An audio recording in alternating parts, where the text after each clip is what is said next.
Good afternoon, everyone. Welcome to our online public meeting, which this afternoon is with North Yorkshire Police, and we are going to be focusing on the performance data, which we always look at, but with then a particular thematic focus on neighbourhood policing. On the call are Amanda Bowers and Simon Jones from the communications team. Zoe Coots from North Yorkshire Police, Rebecca Smith from my office, Deputy Mayor for Police, Fire and Crime, Mark Ayres, who's also on the call, who is the Director of Public Confidence, and then from North Yorkshire Police, we've got the Chief Constable. Actually, I'll ask you all to introduce yourselves. Sorry, Chief, do you want to go first? Yeah, so I'm Tim Thorburn, I'm the Chief Constable of North Yorkshire Police. Yeah, I'm Scott Bissett, I'm a Deputy Chief Constable. Hi, I'm Fiona Willey. I'm the Chief Superintendent for Local Policing and Contact for North Yorkshire Police. Brilliant, thank you everyone. There's quite a lot to get through, so we'll go straight in to the performance section. I'm not sure who's taking us through that data, but we've got some slides.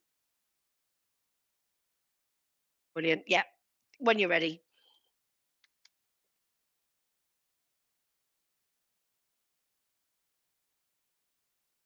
Oh, I can't hear anyone.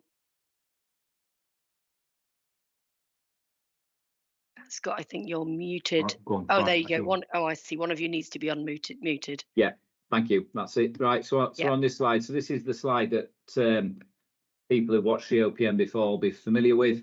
So this is around our call answering times for 999. Clearly, the force had a lot of improvement to do, which you can clearly see it's done now. In terms of that, it's about sustaining where we are. There's a national target of answering 90% of 999 calls in under 10 seconds. That's the dotted green line on the graph. So you can see there from about July, August last year, we'd exceeded that on average. There are times when we don't pick up calls because of concurrent demand coming in, multiple calls about the same incident, but that's a rarity. So you can see currently during April, we answered 95.5% of 999 calls in under 10 seconds. That's a drastic improvement from where the force was in around June 2022, when it was answering under 40% in that time. And that will place us really strongly nationally in terms of performance. I mean, the bottom line is we need to be above 90%, but we want to deliver the best service possible. So that's really pleasing, and actually an awful lot of credit, as I usually say, to all the staff that work in the force control room in terms of how hard they have worked to secure that improvement.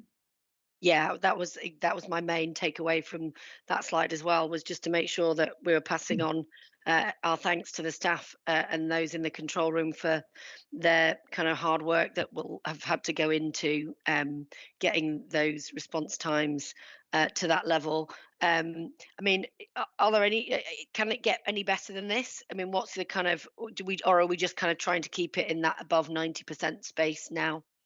I mean, that all depends. We'd always look to improve in terms of how technology and our telephony works. But the reason it's set at 90% is because that's a really high level of performance, particularly when you consider these are seconds, not minutes. So when we're picking up the phone on average 5 seconds or below, that's impressive. We want to pick it up. We'd love to do 100%, but to be able to do that, you'd have to create a lot more investment into the force control room, which inevitably, with limited budgets, would have to come from elsewhere. And we do operate to a national service level agreement in this regard. And I think that what I wouldn't want to do is put more people in there to improve that performance. I think that in terms of the resource and the control room, we put an awful lot of efforts into understanding what we needed, and that's been largely behind the improvement that you've seen. What I am open to is, investment in technology, particularly as we look at the next generation of call handling technology, to see how we can improve that further. There's always a balance off between 999 and 101, and we do see that when we have particular spikes of 999 calls, our performance on 101 might dip slightly momentarily. You're talking might happen for 10 or 15 minutes. No consolation if you are waiting to get through on 101 at that particular time. But what I hope that we can do with future investments in technology is make sure that particularly the 101 process, we digitise as much of that as possible. We make it easier to access information that online that reduces the volume of 101 calls. That means then we can continue to focus on maximising our emergency response. It may therefore, is it worth us just moving on to that 101 data, which I think is the next slide? Yeah, okay, so this demonstrates what you've got there is the scale on the left-hand side of the graph is seconds. So that's important when you're reading this, is to understand, obviously 300 seconds is about 5 minutes or so. So what you can see here in the table at the bottom of the slide is during April, our average answer time for 101 was 2 minutes 28 seconds. That is an average. And what we'd aim to do is answer 80% of those within the service level agreement.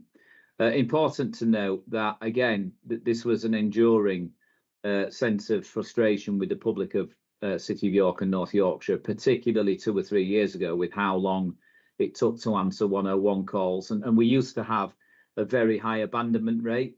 This year, on average, we have about 7% of abandoned calls compared to 30 or 40% about 2 years ago. So people are having their call answered. You can see the longest wait time there.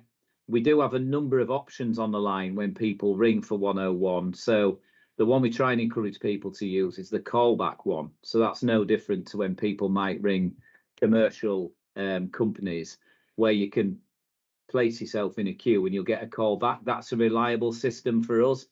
And that may well work for people around convenience who don't need to hang on to the phone. Otherwise, a switchboard will normally pick up the phone fairly quickly. But in terms of then routing it to somebody who can help you properly, depending on what the query is, that might take some time. But you can see there, in general, the answer time on the 101 line is 2 minutes 28 average for April, which continues to demonstrate that improvement that we've spoken about.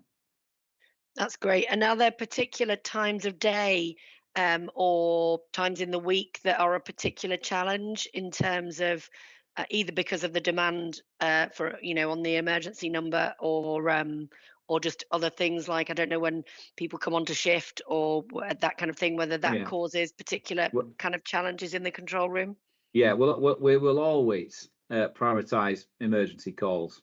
So the room is resourced to deliver those kind of averages most of the time. But when we get a flood of 999 calls, like I've said, it could be multiple calls in relation to the same incident, or for any other reason, actually, very, very, very occasionally we might have a systems technical outage. They are thankfully really rare, and our systems tend to be really stable. But we do get them from time to time, and we fully investigate them and then make sure that we understand the reasons why. But in general, tea time's a busy time for police, and it always has been. Late afternoon till about 9 o'clock at night is our key period. It just always has been. That's the way our demand profile works, where in the morning we tend to be a little bit less busy. Okay, that's really helpful. We can move on.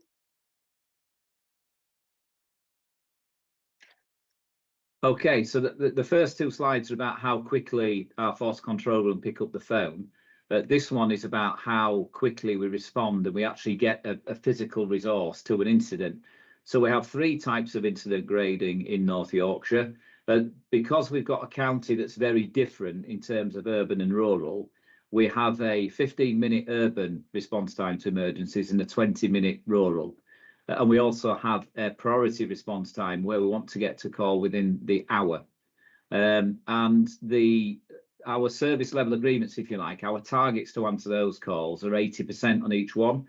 So you can see there on the urban calls in particular, we will respond within 15 minutes, fairly consistently above the required 80% of the time. For the rural areas, there's steady improvement there, and that was down to some work we've done previously to really look at our resourcing. So, for example, to make sure we can offer a better response up in the Kirby Moorside area, we actually occupy the fire station now at certain times of the day, understanding what the demand looks like, so we have a bit better reach into those rural communities that can get a 20-minute response. So that's closed the gap, if you like, between our rural and urban areas. And then the priority calls, as you can see there, we've got some work to do on those actually as we head into the summer, but that tends to be affected by how quickly can respond in an hour by the level of demand. And in April in particular, you know, I don't think anyone can hide from the fact that the weather's been fairly good. What tends to happen in policing, demand will go up. We get higher reports of perhaps RTCs and different weather-related incidents. So our demand definitely increases when the weather gets better, and it's just perhaps summer's come a little bit earlier this year than it would have done normally. But we remained really clearly focused on our priority call response. As ever, if we get a glut of emergencies that we need to attend, they will come first because that's where the risk and threat is posed to a member of the public.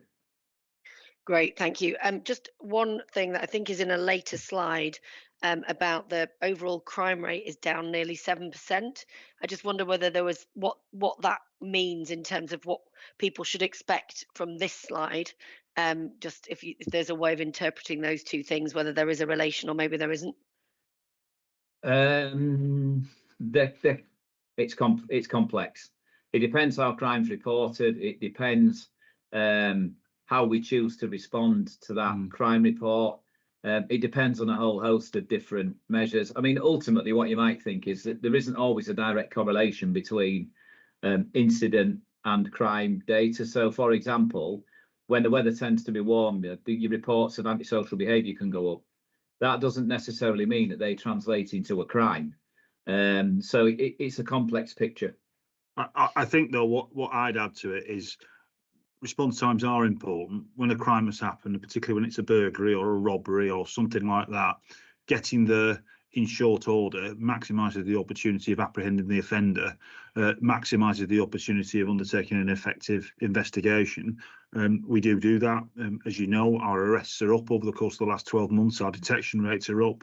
We are better at managing offenders, and all of that together alongside effective problem solving in our communities, and we'll have an opportunity to talk about that. Well, all of that together is what delivers better outcomes for the communities: less crime, less antisocial behaviour, more people brought to justice, and a better service to victims. Yeah, brilliant. Thank you. Yeah, we can move on to the next one.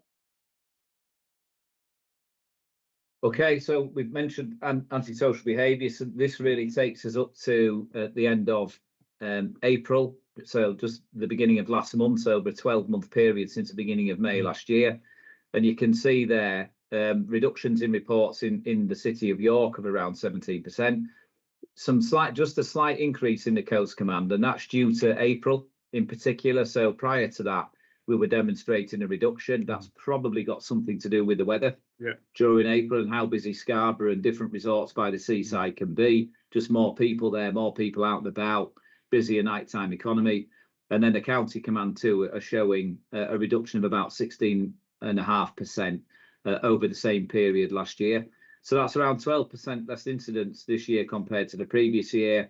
And we've had a force performance meeting this morning where we've discussed antisocial behaviour across the force, but particularly plans around the coast as we head into the summer, which we would normally have anyway because of the influx of people that go into there, particularly starting from the June, kind of the next week or so onwards.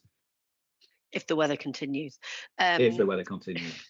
Brilliant. And just those big decreases in antisocial behaviour at city and county level, presumably that is police recorded antisocial behaviour that we're looking at. I just wondered whether there was any concern about whether that actually was a decrease in antisocial behaviour or whether or not actually we've just got people less inclined to report some of that. I mean, that's quite hard for you to comment on because presumably this is police recorded data. Yeah, I mean, what we do is encourage people to report it, and where they believe that they've got an ongoing incident that's affecting the quality of life in their neighbourhood, then we would ask people to pick up the phone and tell us. It's very difficult for us to do something about something we know nothing about. So I would encourage people not to live with it, to actually ring up and do something, and we'll do it. We can't, obviously, I mean, it sounds completely obvious, doesn't it? But we can't tackle something that we don't fully understand. I think the experience of communities is incredibly important. That's the importance of our neighbourhood policing teams as well, in terms of their relationship with communities being visible, accessible and familiar, and able to understand the local issues that are affecting people right at the bottom of the garden gate, which is what antisocial behaviour tends to be. So, you know, if there's a key message, it's please don't live with some of this behaviour in your neighbourhoods. Please pick up the phone and report it. Absolutely, and I know we're coming on to talk about neighbourhood policing and the increase in neighbourhood policing teams, but obviously the intelligence that those neighbourhood policing teams will also presumably pick up may actually mean that you get an increase in those ASB volumes because there'd be more reporting potentially taking place. Is that anything that you'd be worried about? No, not especially. I think the other thing, just in terms of confidence, one, when you look at our overall confidence figures, they are better than most forces in the country. But also, when you look at the pattern of antisocial behaviour, that actually you see bits that reflect what you'd expect. So if you see that huge spike around the start of November, that's Halloween and bonfire nights. So you know, it just gives you a sense that when you'd expect reports to go up, they are going up, which tends to reflect a trend in people's willingness, I find. So I think the other thing as well is if you look at the reduction in reports around antisocial behaviour and then overlay that against things like the reduction in criminal damage and arson, which people do tend to report, particularly if there's an insurance claim around, relating to that, they're down as well. So I think it's reflective of an overall decreasing trend, but it is absolutely something that we do not take for granted. At the heart of this is effective problem solving. It's about having dedicated teams with neighbourhood inspectors who properly lead those teams and own the problems in the area that they're responsible for, and that they work in partnership with the community to make sure that we have a proper, effective, informed response to these issues when they arise. And just the last bullet point on that slide, and then we can move on. That 6,600 hours of targeted activities. Would that be PCSOs or police constables, police officers? So it could be, and it would be. Would it be neighbourhood policing teams? Was that targeted neighbourhood policing or something different? No, and I think this is the important message around policing neighbourhoods. But neighbourhood policing teams are the people who are embedded within those neighbourhoods. But there's a much broader resource, if you like, resources that help them and support, and the rest of the force in appropriate circumstances gets behind them. So whether you were to look at, for example, some of the organised crime group work we've done in York, where we have specialist crime resources, specialist operations, kind of search teams and all the rest of it helping neighbourhoods, it's fundamental. So that 6,600 hours of targeted activity does include some at work by neighbourhood policing teams, but it's been enhanced and augmented by others from across the force who work those shifts regularly. And what's pleasing is that was delivered throughout last year, and we will continue to do that this year through our hotspot patrolling, which we've attracted additional funding to be able to do for the next 12 months. We are intelligence led, hence the importance about people ringing up and telling us about things, because we will use that information to analyse where we need to be and at what time. So that targeted activity has all been based on our understanding of where the hotspots are, based on what the public have told us. Great. I think we can move on to the next slide, which is just going to tell us kind of a bit more about crime types, I think.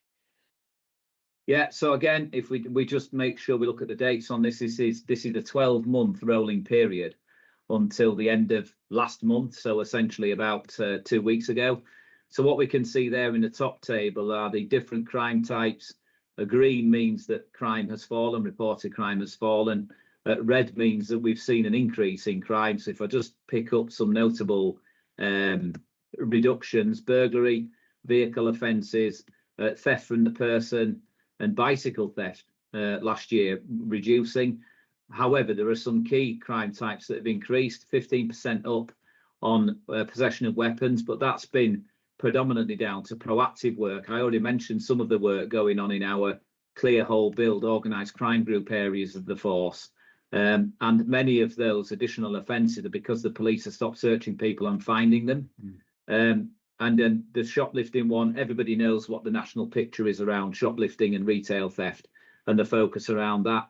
The Chief and I and others were out with York colleagues yesterday in York City Centre, really seeing the genuine impact of shoplifting in a retail crime environment in the city centre, and some of the complexities, shall we say, in terms of dealing with that, and some of the people who commit those type of offences. So that remains a key focus for us as we go through this year. You'll be aware that we held a retail crime symposium with a number of national and local retailers in the last few weeks to determine what our best approach can that to be. But with certain areas of the force now where we are detecting over half of those shoplifting offences that are reported to us. So we continue to improve our approach to tackling retail crime, including taking robust action against offenders, particularly repeat offenders. Yeah, and certainly I would, commend the force's leadership around that retail crime space, because we know it's such a really big challenge nationwide. And it was heartening to know that, everyone was being pulled together in a room. It's real partnership working, people trying to understand what else everyone can be doing. This is not just for the police to have to pick up this stuff. Some of this is down to retailers, making sure that they're reporting, but also putting in measures in place in shops and businesses to make sure that, it's not easy for people. But equally, there are other types of shoplifting that require a different kind of intervention, like drug and alcohol addiction support services and those kind of things. So, but I mean, it's easy looking at that chart, as I naturally would, to look at the red numbers. But actually, I think it is incredibly encouraging to see all the other crime types that are going in the other direction. So, huge thanks to everyone who is, making that happen on the ground. That is, I think, by my reckoning, about 3,300 less crimes than there were in the previous year. That's 3,300 less victims. So that is, that's brilliant. Sorry, the chief wanted to come in. Yeah, it was just one point just about the possession of weapons, because as the deputy said, we're doing increased stop search. We are doing targeted patrols to deal with this. Violence involving knives is down 7% last year. So I wouldn't want people to think that because that number's in the red, that there's lots more people being injured with knives and things like that. It's about proactive policing, preventing it. And you actually see that in terms of a reduction in the amount of violence involving knives. So when you hear headlines, and we hear them regularly about issues, particularly in the big cities around the country, about a huge increase in, violence involving knives, youth violence, people being murdered with knives. That is manifestly not the case here. The amount of violence involving sharp-bladed instruments is down over the course of the last year. And just while we're on that slide and talking about serious violence, there is also the serious violence strategy, which is the survey is about to go live, I think, in terms of making sure that victims from the last year do report how those offences have impacted on them, and also so that we can kind of develop the learning about how we can better support people who are victims of those serious violent crimes, because obviously that ultimately is the wider aim. So but no, I mean it's easy for me to look at the red numbers, but actually, most of that is a really positive story, and I think it hopefully is going to be a continuing trend. Yeah, I think the other notable, just the other notable couple of elements off this slide are crime stats are all well and good, but you've got to have confidence in them. So we're subject to what we call crime data integrity inspection, particularly through HMI, and we continue a programme of assurance around that. In the blue boxes, you can see where we are in terms of our assessment. So anything above 90% is excellent in terms of, anything above 94% is excellent in terms of compliance. So you can see we're exceeding that, particularly around sexual and all violence. And we've just got a tiny little bit of work to do to get us into the excellent space in terms of overall crime. But that's really important. The crime stats are meaningless unless you can really say we're recording things with integrity consistently to make sure that we can have trust and faith in them. And the second bit is just noting that arrests are up. So even against a falling volume crime picture, we're arresting more people. And that's about making sure we're getting the right crime outcomes where appropriate. Great. Just one final thing. The bullet point, fourth one down on the right-hand side, anticipated increase in robbery crimes due to legislation changes of recording for certain types of retail crime. If someone could just explain that one, please. Yeah. So the way that the offence of robbery works, and it's stipulated in law, is the application or use of violence or threats of violence to steal, and without getting too technical about it. The change in how assault on retail workers has been applied means that where we may have recorded a theft and an assault previously, so where the use of force has been used after the property's been obtained by the person, that will now be recorded as a robbery. But what we will do is make clear that where we've got offences of where something's been taken, then someone's pushed out the way, for example, or previously if they've been assaulted and then the property taken, that would have been a robbery. There's just nuances as to how now that's recorded. So we need to be really clear about what that offending actually means. But what we would anticipate is not necessarily an overall increase in reporting violence. It's the way it's recorded. So we're splitting out now business robbery in terms of the type of offences that are contributing to an overall increase, and personal robbery, which will have been similar to what we recorded previously. It's really important we do that so people can understand it. Great. Yeah, that's fine. We can move on. So this slide basically explains our crime outcomes. So this is where once a crime is reported, we then get a positive outcome, whether that be a charge, a criminal caution, or a relevant out of court disposal. So that's what this starts talking to. So we have a 1.8% increase on the positive outcome rates in comparison to last year. That was already against, when you compare us nationally, the second highest for positive charge rate nationally. So you'll see a difference between the positive outcome rate, which on that table is 16%, and the charge rate. The charge rate is essentially where we charge someone to go to court. So we have a good, strong charge rate, a really good basis to work from, which you can see is in excess of the national. But we've also got an improving picture on how many other positive outcomes, including the charge rate, we're now getting. And that'll remain a focus this year with an ambition to get us to 20%. So that's 1 in 5 crimes being detected, which will put us in a very strong position nationally, including actually, as long as we're performing in line with where we are projecting to, the strongest charge rate in the country. Great. So I was going to say, because we're currently, which is great to see, the second highest positive rate in the country, I think it says. So just to understand really what needs to happen to get us from where we are now, which is second, to the top of the table. I suppose the simple answer is arrest more people and charge more people. I think the bulk of this work is, and I don't like to use this term, but I struggle to think of a better way of describing. But when you talk about volume crime as opposed to major crime, and I preface I don't like the term because that's the type of crime that people experience most of all, and it's not volume or minor. If you're on the receiving end of it, but there's the sort of crime that we deal with lots of. I still think that when you look at what we do in the control room, what we do in our initial inquiry team, what we do where it sits within our response teams, we then have a crime management unit that does a lot of administration around it. We have an investigation hub that deals with prisoners. We then have a case quality assurance team. There's an awful lot of people and quite a lot of money wrapped around that. It's delivering good results for us, but I'm not convinced it's as efficient as it can be. So I've currently taken a DCI out from the Coastal Command who is undertaking a full review of this for us. That will report back to us in July, where we're going to consider, I think, key bottlenecks in that process where we can streamline the process to make sure that we are absolutely maximising our investigative ability. It's all very well arresting more people, and there's still more we can do in that regard. We're improving, but there's more we can do when I look at the number of outstanding suspects we've got.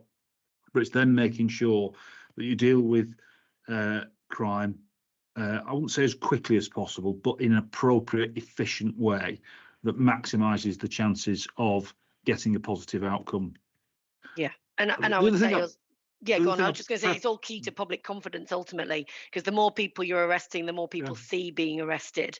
Actually, the less likely people think that they're going to get away with it. So it kind of does build public confidence. There's that. There's also, the fact that sometimes people are a victim of crime, that they want us to investigate and find out what's happened, but they might want a different sort of outcome. They might not want the person prosecuted. Now, that's not widespread, but it does happen. It's just really important that we, and as I keep saying to everyone, what really matters in all of this is an outstanding service to victims, and making sure that if you're, we live in a very safe county. We know it's one of the safest counties in England and Wales. But if you are a victim of crime, it's important the public know that we're on your side. We'll do our very, very best to investigate what's happened and make sure that we identify the person responsible and deliver the appropriate outcome. If that's a court appearance, that's a court appearance. Great, yeah. To answer your question, I'm sorry, how far off we're being number one? 0.1%. Okay, but I'm sure behind that 0.1%, there's an awful lot of graft that has to happen. There is. But that's so we're not, we're not a million miles away. Great. All right, we can move on to the next one. Okay, so this slide's in for about stop search. Obviously, key questions around police legitimacy when you look at the number of stop searches we do. More importantly, why we do them, where we do them, and who we do them to, essentially. So this is a broad slide that you'll see the majority of people we stop search tend to be male. You asked for a breakdown previously on the search of gender of officers on people of different genders, and you can see on there predominantly it's by people of the same gender, particularly when they are female. So very conscious around if we have to search somebody that's female, normally it will be a female doing it unless there are pressing grounds, particularly in terms of safety to them or others where we need to search them. All the searches are done on body-worn video, so they're all captured in terms of the way the officer's spoken to people, the grounds that they establish, what they go through with the individual, and then the actual physical method of doing the search. And that allows us to really look into those searches from an assurance perspective. And Chief Assembly Willie's on the call and is the stop search lead for the force. And through the use of powers governance, we regularly examine that body-worn video to make sure our officers are doing it in a way that we'd wish, and in a vast majority of cases they do.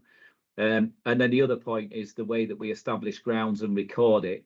So there are different powers to stop search. You have to articulate the grounds that you've formed, why you formed them, and then obviously, then recording our positive outcomes in terms of what we find, whether that be drugs, weapons, stolen property, or other things that we may be looking for. So that just gives you a breakdown there of the way we stop search over the past 12 months or so. Well, sorry, it's over the last couple of months. Yes, since March. I know we talked about this quite a lot in the last public meeting because we did talk about some of those issues in a bit more detail. Just one question really about the younger young people being stopped and searched, just what that process is and anything that just the process around safeguarding for those. I assume a young person is counted as an under 18.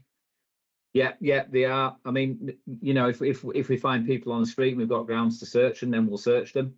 But that's the importance about body worn, and it's the importance about approaching issues in a sensitive way. I suppose you'd look at the particularly young group, perhaps that there's an under 10 on there, or certainly between an 11 and a 15. And when you look at those, they're particularly around safeguarding, perhaps drugs, prohibited items and things like that we may have intelligence of or form the grounds on, and we feel there's a need to do it. But I'll let Fee come in. Yeah, just to give you some reassurance on that. So we are changing the form that's coming through Minerva so that we can basically highlight whether there's any safeguarding concerns with the searches we're doing. We've also changed our quality assurance question set that will cover a lot around those children that are searched in terms of you know, especially when we're looking at people that might be linked to county lines. So putting public protection notices in, making sure there's that wraparound with those individuals. We do dip sample that particular thematic for us, because we want to make sure that, you know, we did have a very high no further action rate for children. We have seen that come down, which is really reassuring. And also we've had the external scrutiny panels as well, which the feedback was really positive from that group in terms of how our officers are engaging with young people, because we've got to think of that traumatic impact potentially against our young children. So a lot of work ongoing with that to make sure we've got that safeguarding identified. Brilliant. That's really helpful. Thank you. We can move on to the next slide. And then this is the final slide. So we've tried to simplify this one in terms of where we are. And this is a key focus from yourself, Joe, isn't it? About particularly the neighbourhood policing grant uplift. So we know that we've secured, if you look on the table on the right first, neighbourhood policing teams, you can see there, there's a slight error on there. Actually, full-time equivalents 118 rather than 188 for police officers, but a head count of 120. 104 PCSOs, full-time equivalent 98. We're getting an uplift, in-year uplift that we have to deliver to secure the funding. So an uplift of 32 police officers and 20 PCSOs within our neighbourhood policing model. And that follows a fundamental review of neighbourhood policing, looking intrinsically at the demand, what's required for them to deliver out in communities and how many people we need. If you go to the left-hand table there, you'll see the total workforce. So this could get a little bit confusing now, but basically people will remember the police uplift programme, and the way we needed to deliver that was through the head count. In other words, the number of individual police officers we have, but we think about things in terms of full-time equivalent in terms of funding. So that's why the police uplift programme's in head count.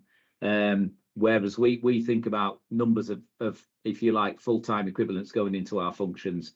But what essentially you can see is our full-time equivalent essentially will go up by 32 officers that will all be dedicated to neighbourhood policing, and our PCSO full-time equivalent will go up by 20.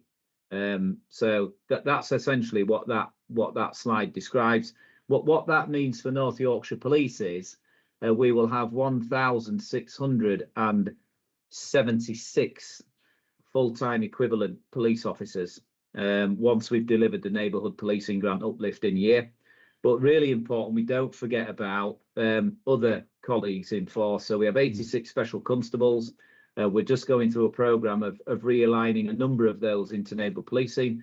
We have a fantastic cohort of 181 volunteers, and also we have a really dedicated group of police cadets that work with us on civic events and all kinds of different activities in the force. So it's not just about police officers and PCSOs. There's a whole family wrapped around it that help us within North Yorkshire Police across the county. Brilliant. And just for clarification for anyone, special constables are volunteers, but they are fully qualified police officers. That's they have exactly the same powers as a, if you like, a regular or a full-time constable. It's just they do it on a voluntary basis. And so just in particular in terms of capacity in our communities, that is an amazing, they are incredible. I mean, the volunteers are also you know, incredible in terms of an asset to the community, but combined we've got kind of, you know, a significant number of people across the region who are giving up their time, some of them, you know, with the same warrant powers that a police constable would have, out there kind of doing amazing work in the community. I shouldn't say volunteer, because actually we're all volunteers. They're unpaid for what they do. That's the right term. Yeah, and off the top of my head, I think it was north of 22,000 hours that they contributed to the policing effort last year. Yeah, which is that's phenomenal. incredible, isn't it? Yeah. And I think they probably don't get enough attention for the amount of impact that they have on our communities. But anyway, they're on the slide, which is nice to see. That's great. And we're moving into neighbourhood policing, so I don't think we need to talk about that anymore on this slide. We can move on to the next presentation, if that's okay. So we're going to be talking through the neighbourhood policing thematic, which aligns with the police and crime plan. I know we also talked this through at the police fire and crime panel, or that we will be talking to it in the police fire and crime panel that's coming up in a couple of months. But also, yeah, really keen to just hear how we should be talking to the public about the neighbourhood policing review that I know the force has been working on for a year or so. So I think it's the Chief Superintendent. Are you taking us through this?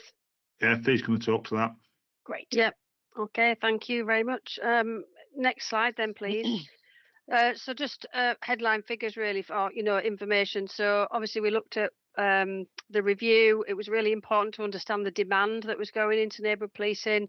That was quite complex in terms of what do we want our neighbourhood teams to do, what are they currently doing, and obviously what we need to do to make sure we deliver that service effectively to our communities.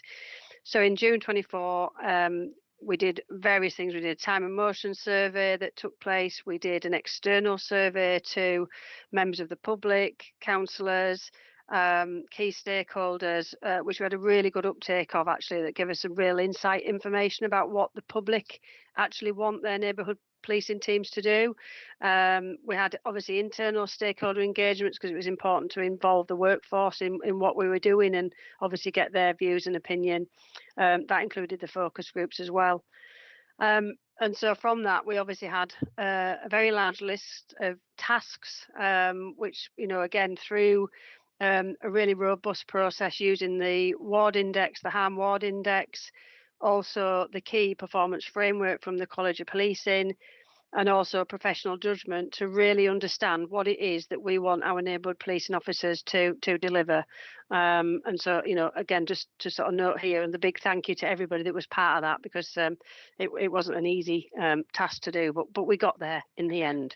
You did, and certainly I would say I've had probably a more detailed briefing on this than we've got time to cover here, but absolutely incredible amount of work that has gone into that kind of behind the scenes assessment of exactly the things that you've summarized on the slide, but actually that means an awful lot of assessment, particularly for an area like ours where we've got challenges of coastal areas, we've got towns, cities and villages, but also big rural areas to cover, and how you ensure that you get that balance right. So thank you for summarising what I know is a significant amount of work.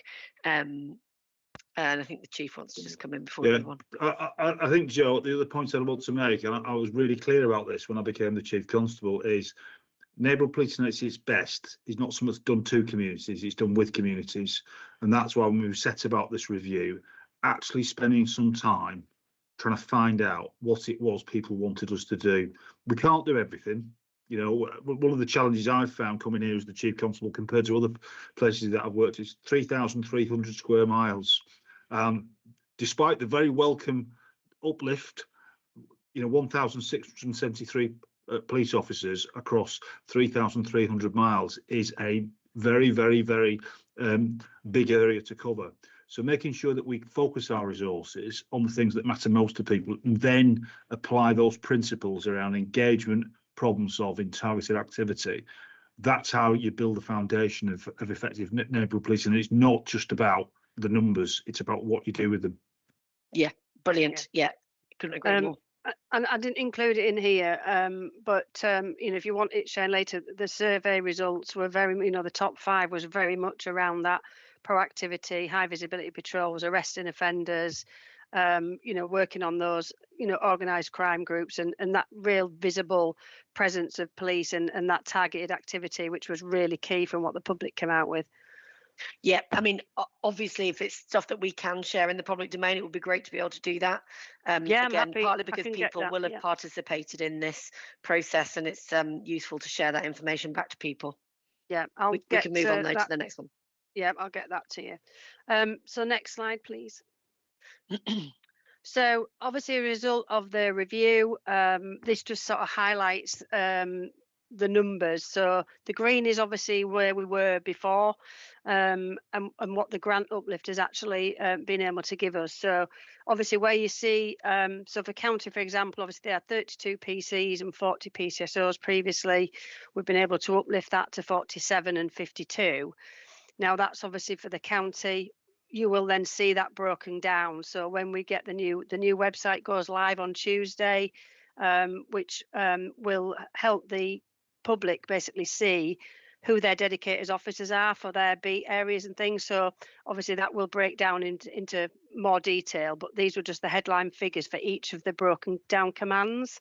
But as you see, we've got that uplift in PCs, which is really important as well for the public in terms of the activity that they wanted to see from their neighbourhood teams, and they'll be supported by the PCSOs, which again we've seen a slight increase in those areas as well, which is really pleasing for us to be able to get that community engagement and visibility.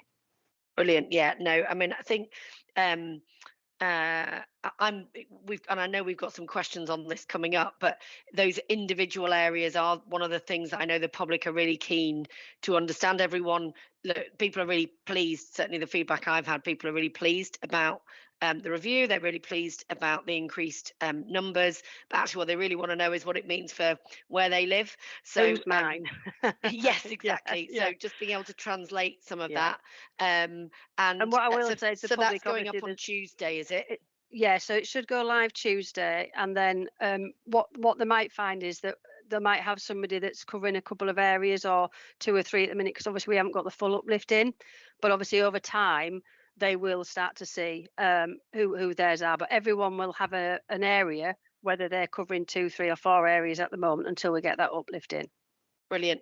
And the other thing I noticed, when I went onto the police.uk website, which is where you can look at the kind of lifetime crime data for your particular area, is that I think, am I right in saying that our neighbourhood areas have changed from around 11 neighbourhood areas to 38?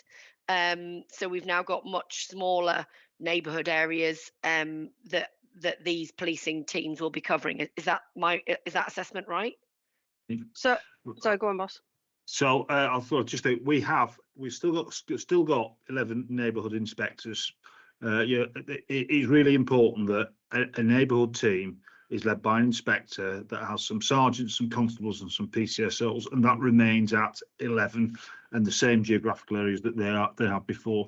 How those teams are then subdivided, and they've always been subdivided, but the website as it was didn't reflect that, which, as you quite rightly pointed, is if you live in Settle, for example, perhaps not overly interested in what is happening on the south side of Craven on the Skipton Bradford border. Likewise, if you're in, I don't know, Knaresborough, what's going on the far side of Harrogate isn't necessarily as important to you. So what we've tried to do is make sure that we've got an infrastructure on the website where we can have more focused priorities, but it'll still be one of those 11 neighbourhood inspectors that is absolutely responsible for the delivery of that. So I wouldn't want to say, we're not having 38 neighbourhood policing teams, we have 11, but the focus of those teams will be more bespoke around our individual areas. Yeah, and I think the thing I noticed was that what it will mean is that people will know who their contact people are for their area, and as you say, some of those inspectors will obviously there'll still be 11 of those, but actually within those 11 areas there'll be a smaller, you'll be able to just identify the team that is covering that smaller area. That's great.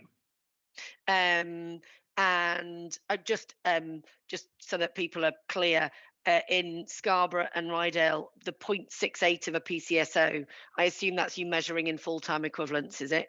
Yeah. Yes. Great. That's fantastic. I think you can move on to the next slide, please. Thank you. So this is just to give you a bit of an insight regarding the antisocial behaviour hotspot policing, and the deputy covered this a little bit earlier with the patrols and the hours. So we've successfully been awarded further funding this year for the hotspot policing, which we did last year, and obviously you can see on there, over 6,000 hours of visibility patrols. They are identified through key data and demand, and where those patrols need to be very tightly managed, geo-fenced into small areas that we know that we need to focus on. It's around the sort of old school hotspot policing where you have a certain amount of time to spend in that area and then you move on. But it's really impactful when you're there, positive engagement with the community. So we start to build those capable guardians, as I call them, within those areas to try and then reduce that antisocial behaviour. Real positive results. Obviously, I've put a few headline figures on there for each of the areas, city, coast and county, where we've taken place. And and I think the key thing to say here is we've seen the reduction in those key areas, but what we haven't seen is displacement either. I was going to ask you that. I thought I'd get that in. So yeah, because sometimes you do worry whether we actually just displace it elsewhere, but we haven't seen that. And as you'll see from the overall reduction in ASB for North Yorkshire, it's been really, really impactful. And because we've been able to secure the funding again for this year, obviously we're continuing with that. The bonus to some degree is we've got more concentrated areas. We've got clear guidelines. It's going to cover some of the nighttime economy as well, for those antisocial behaviour patrols. We've got a system what's called VisiBeat, which is coming in, and that's where we can truly measure where those patrols have actually been. So it's almost like a little snail's pace, so we can actually really pinpoint, and that'll help us to tell the public where we've been, what time we've been there, and then we can then bring that back to show the impact of that patrol as well. So some real positive stuff. It's incredibly positive, and actually for those, they are pretty small areas that have been identified for those hotspot patrols. I suppose you've answered the question already about whether or not it's had an impact on other areas. I suppose the kind of slightly related question is, at what point in the cycle would you review what is a hotspot and identify what the kind of next set of hotspots might be? Because obviously these have been the focus, and obviously the impact is significant, the numbers are there, but it's just really at what point you would then review what constitutes a hotspot and whether or not actually there are other places that would justify this level of focus over a future period of time.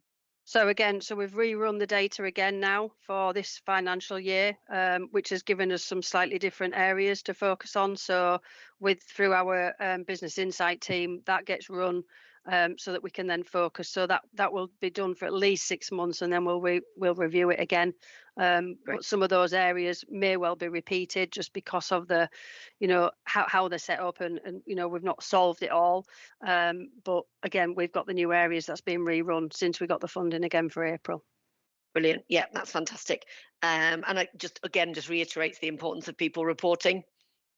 Yeah, so I know I touch on Clearhold Build later on, but because Clearhold Build as well, we have seen an increase in confidence in public actually reporting incidents through to our neighbourhood policing teams, because what they've actually seen things happen, and so that started to build the confidence. And certainly when they're on the patrols, that public engagement has been absolutely key. It might not be through 101, but it's certainly directly to the officers when they're on the ground. Great. No, it's fantastic. Thank you. Okay, next one. Yep. So this is just to give you some highlights of the targeted activity. Obviously, there's a lot more, but I just wanted to sort of bring some of the key highlights. So we've touched on Clearhold Build. We have 2 areas. One's in the coast, one's in the city. So Barracliff and Clifton.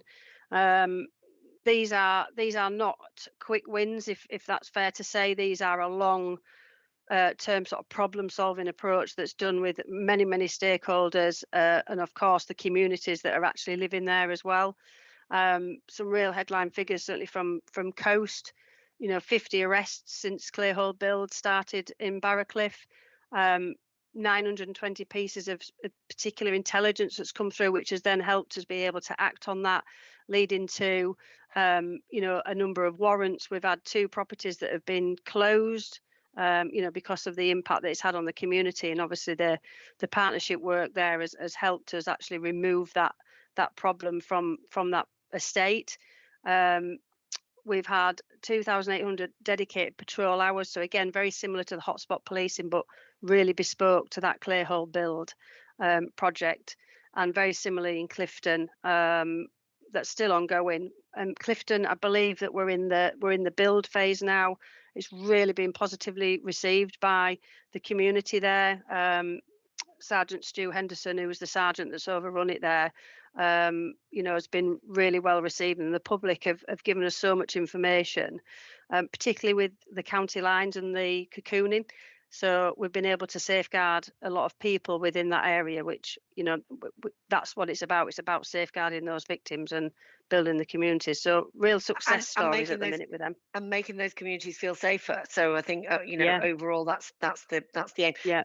Look, we touched on some of these issues in the last meeting. So I'm not going to ask you about the rural crime operations. I know we talked about rural crime in the last meeting. I was just particularly keen if there was anything that either you could share here, or whether we could get any additional information for the public around the retail crime operation discount. That's a great name. Which is going on in the city, but also the 2 county lines operations going on as well. Just anything else that you're able to say here, or whether there's other information that people can access somewhere else. Yeah, so Operation Hamlet, to start with, was a county line in the Harrogate area. I can't tell you specifically who, but at least 3 of the main people have been charged and remanded. So real success story there in terms of the proactivity, because there was some risk around that group, particularly, when we look at weapons and things, but some real proactive work. Sorry, boss.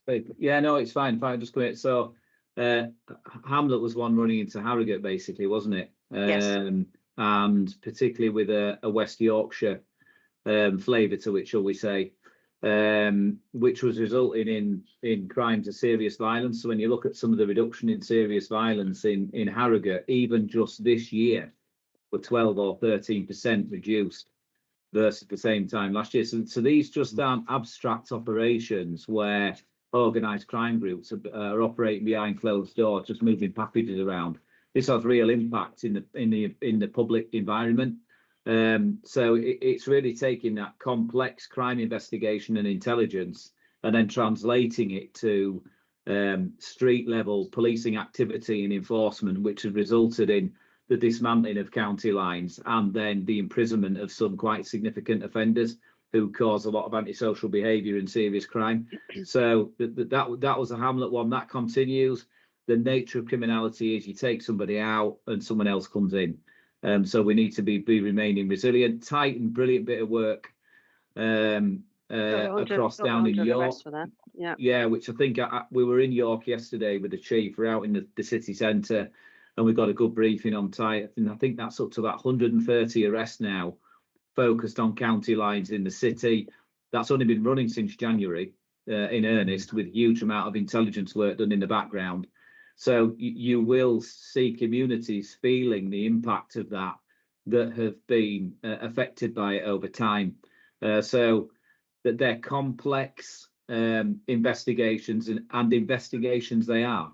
So the visible sign, you might see PCSOs and police constables in uniform, but the infrastructure and resources that sit behind that is really significant, including specialist operations and right up into the regional organised crime unit and other partners nationally. So we're really pleased with the impact that's having, but it doesn't stop. It's an enduring piece of work that isn't ever really finished. There's got to be a broader partnership approach longer term to ensure that the longer term causes of some of that criminality are properly addressed. Great. Yeah. Just anything you can say on Operation Discount before we move on? Yeah, Operation Discount, and again, Harrogate, the same and course, got dedicated retail crime officers. Again, that involves targeted patrols within the city centre, working with the stores. We've obviously, including getting them to sign up to NICE Investigate, so we can get that early evidence very, very quickly to apprehend offenders. And, we've seen a real uptake, an increase in detection rates for shop theft across each of the commands because of that. And obviously the uptake of the reporting as well, that you'll see but that's what we're encouraging as well. Great. Yeah, we can move on to the next one. Thanks. So the next one's just some headlines of how we're engaging with communities. So community messenger is one of our key areas. So obviously this is everyone within the neighbourhoods, and obviously the wider organisation is encouraging people to sign up to this. This is where they can get key information. We put out wanted people, missing from homes, vulnerable people that we need to find. It's really taken off, and that's what we would encourage our public to sign up to get that latest information, and obviously help the police with our investigations as well. Social media stories, going out there, the good news stories, this particular hamlet, we've been able to put some good news stories so the public can see that actually what they're telling us, what they feel is happening, we're actually able to report the positive stories on that. Yeah, it's really good. Just my only question on that slide was just if you could, anything to do with schools, just felt like it might be missing, either that or you're thinking about it in a different way to me. Yeah, so school liaison, really key. They're embedded right across each of our commands. They actually work very closely with the school, a lot around the safeguarding. They get many reports through to them that we then link in with our safeguarding teams. Particularly sort of in-house bullying that gets dealt with the schools, very tight partnership working there. Education pieces around county lines, obviously, sexual exploitation, criminal exploitation, particularly with the county lines. But we've got a really strong school liaison team who are exceptional in what they do. They're going to be embedded within our neighbourhood teams going forward. So we've got that wider joint thinking as well, so that we can problem solve better. But yeah, really strong for our schools, and real positive feedback from the schools that they work with in terms of what we've been able to achieve. Because for me, that's where you get that early intervention and prevention and education piece by embedding with the schools. So that's definitely still part of our neighbourhood policing. Great, thank you. We can move on. Thank you. So again, problem solving, that's another key sort of framework that we need to be focusing on. So there's just a couple of examples here. We've touched on clayhole build. Operation Battery is a reduction of cycle theft for the city. So again, that involves specialist operations, various tactics to try and, because we've got the electric bikes as well now, we're starting to see, thefts in those. So again, it covers education, communication, visible patrols, and then obviously the sort of covert world where we need to actually try and apprehend offenders as well for that. Spotlight, that was your ASB and retail crime for county. We had the retail symposium, we've said, and then Titan and Alibi. There's a whole host of different problem solving approaches that we've got across the commands, but they were just some of the headlines really that I wanted to bring to the meeting today. It's very much a problem solving team, and that's what we need to be focusing on. My only question was about youth maps, because I didn't fully understand what it was. If you could just explain that a little bit more. I can, just bear with me. So the youth maps, this is a Scarborough initiative. So they've developed what they call a 3-tier system. This is to identify young people who are causing most harm in the communities.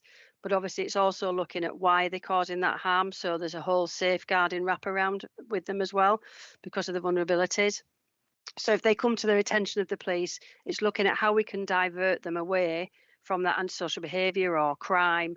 And then tier 3 is those that are already in the youth justice system. So it's a full partnership approach to try and prevent those children and youths going down a further line of criminality. So it's a diversion scheme in essence. Great, that's really helpful. We can move on, thank you. Thank you. Current challenges then. Obviously I've talked already, absolutely brilliant that we've got the uplift. We've obviously just got to get the people in now. We've actively got the adverts out, so with a view to them starting within North Yorkshire in August, and obviously they'll go through the training and then obviously be out on the team. So we're working with that at the moment, which is really good. We've got our initial inquiry team, so this is for ASB appointments. Again, just while the review's been ongoing, it's just making sure that those because the PCSOs do the appointments for the IET. So we're just looking to recruit into there just to get the staffing levels back up. But we have put a system in place to make sure that that isn't having an impact on the public. So the neighbourhood teams are working with IET to make sure that we're able to service that appointment system. We've had the neighbourhood abstraction policy that's been signed off, so that's really key for us, so that we can make sure that our neighbourhood officers are embedded within the neighbourhood teams. So there's a set criteria where they may be used to assist the organisation, but where we can, they will remain within their communities so that we can continue to drive that prevention and the proactivity that we want to do. So that's a real positive for us.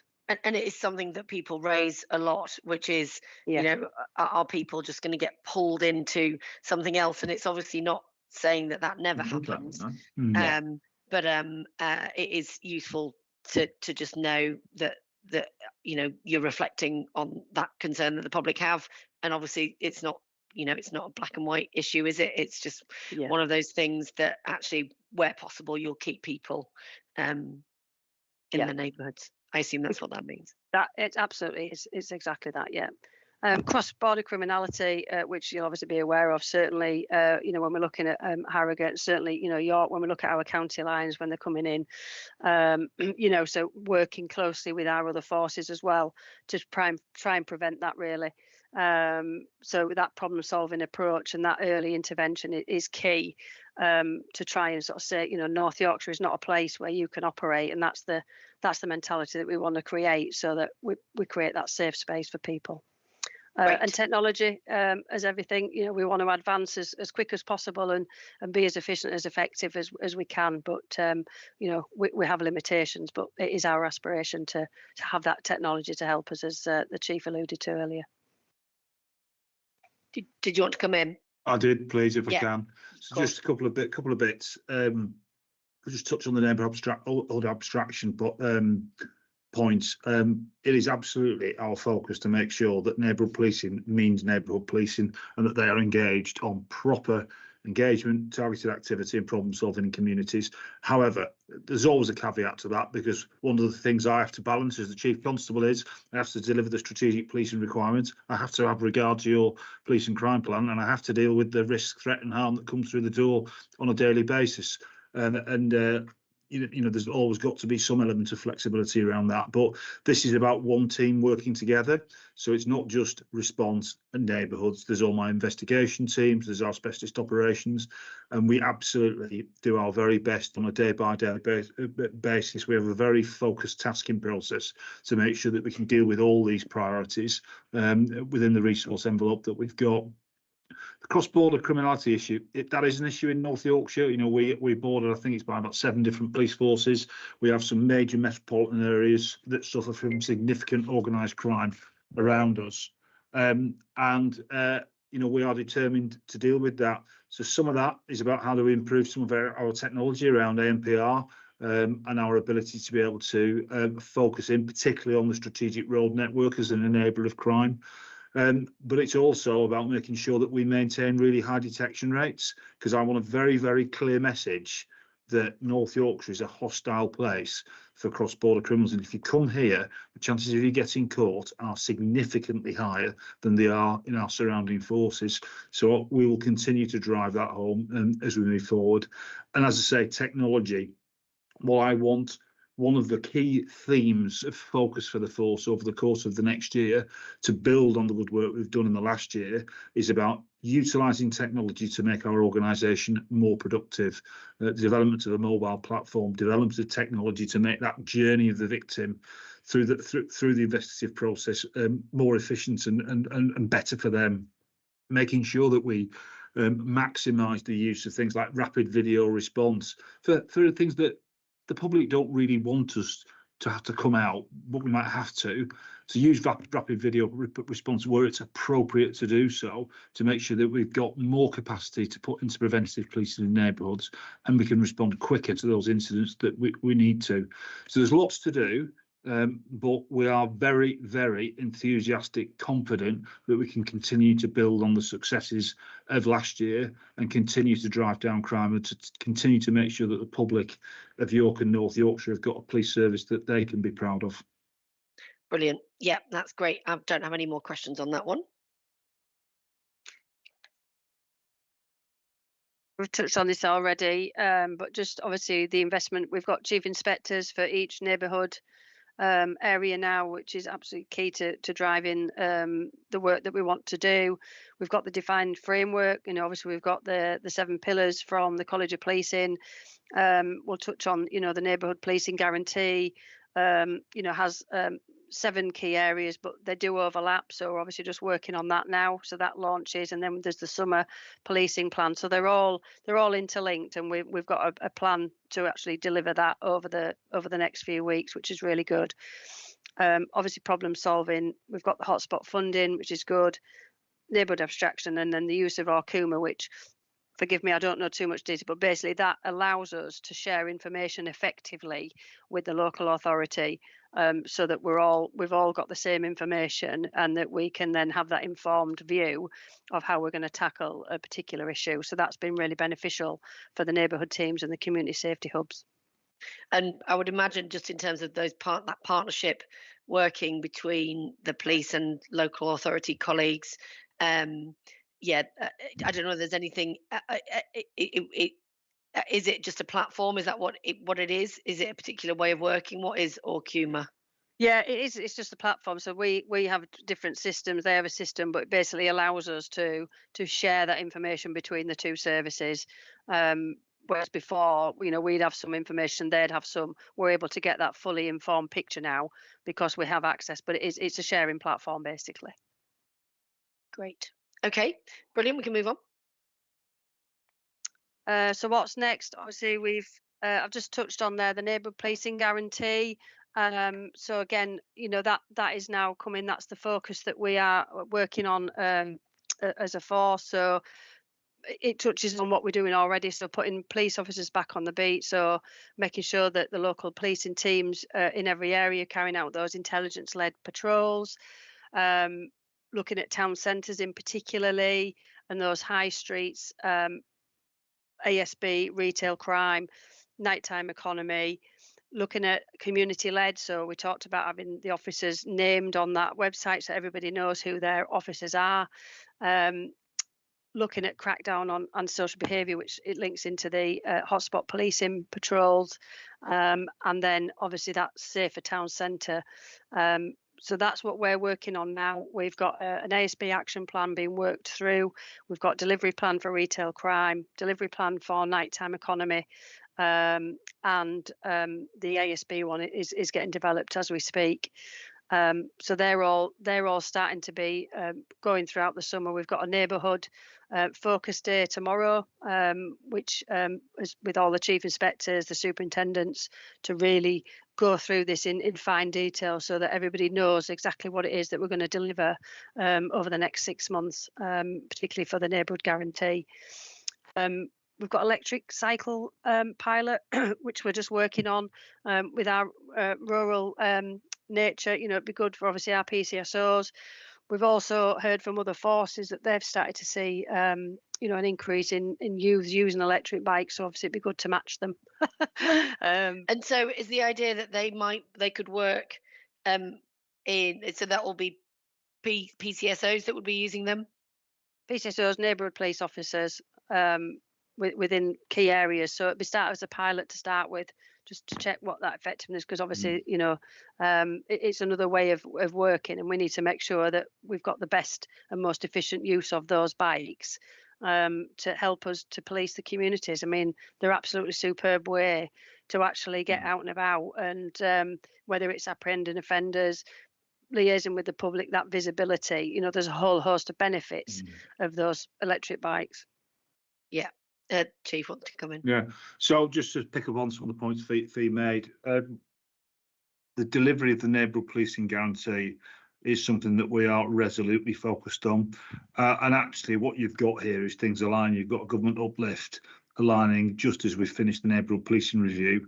So there's an opportunity, I think, to do something really special. So one is about recruiting the new officers. That's a nice challenge to have, but it is very definitely a challenge, because what I can't do is recruit 32 new police officers and plonk them all in neighbourhoods with zero policing experience. We'll be moving officers around the force to put some more experienced officers into neighbourhoods. We'll have some new officers in neighbourhoods, because one of the challenges that we have in terms of our workforce strategy is to make sure that we can balance the levels of experience in different functions around the force.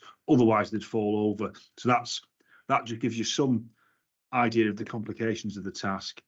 Making sure that we've got very robust operational delivery plans against things like ASB during the daytime, during the evening, policing the nighttime economy, making sure that we've got a good strategy around the environmental issues with our local partners, making sure that we're targeting retail crime, and making sure that any idea you can walk into this county and just help yourself is a thing of the past. And all those plans are in place, being delivered. We were out in York City Centre yesterday. There's more work to do over the summer, though, to make sure it's consistent.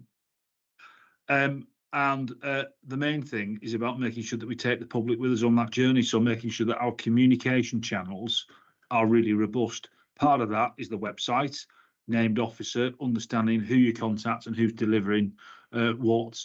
I want very, very clear local priorities on our website that are absolutely informed by what the public are telling us.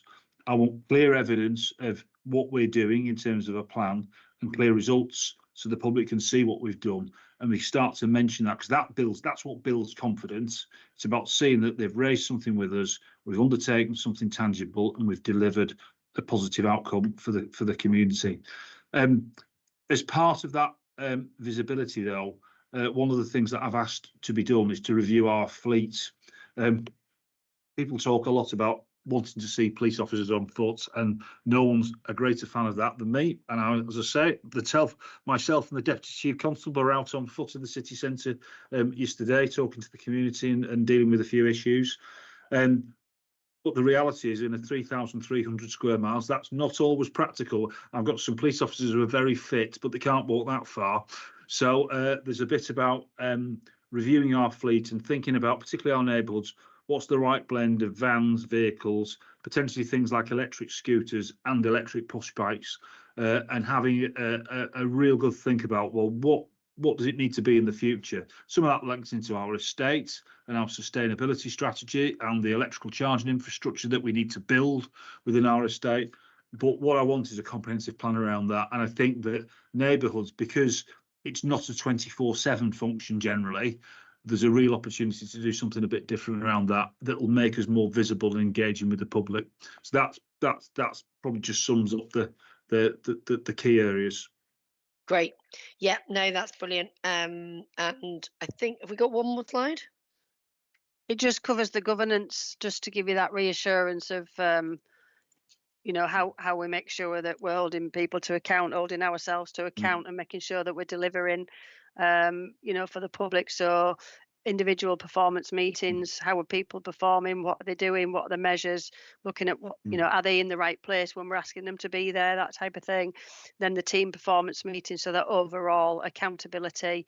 I then chair the neighbourhood delivery meeting, which will cover some performance, but it really is about that direction and how are you delivering against your plans, what's next, how are you doing it, what's your challenges, what do I need to do to make sure that you can achieve it.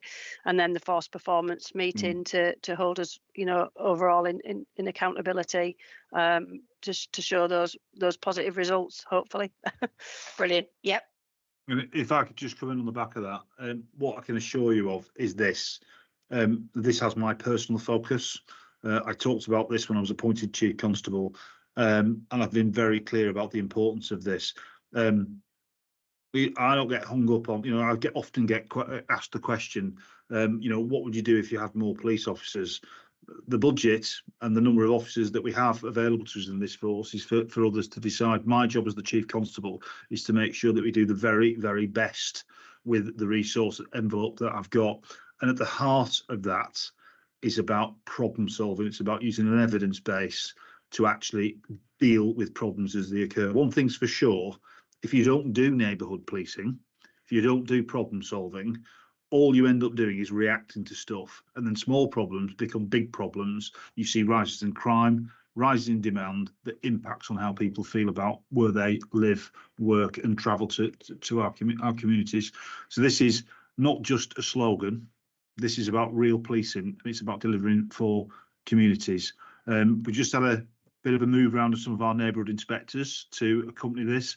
All of those neighbourhood inspectors and the chief inspectors will be coming for a meeting with me next week, where we will be setting out exactly what is required over the coming months to take advantage of this opportunity that we've got through the extra funding to make sure that we have a neighbourhood policing officer in this county that matches and exceeds anything that you'll find anywhere else in the country. That's the objective.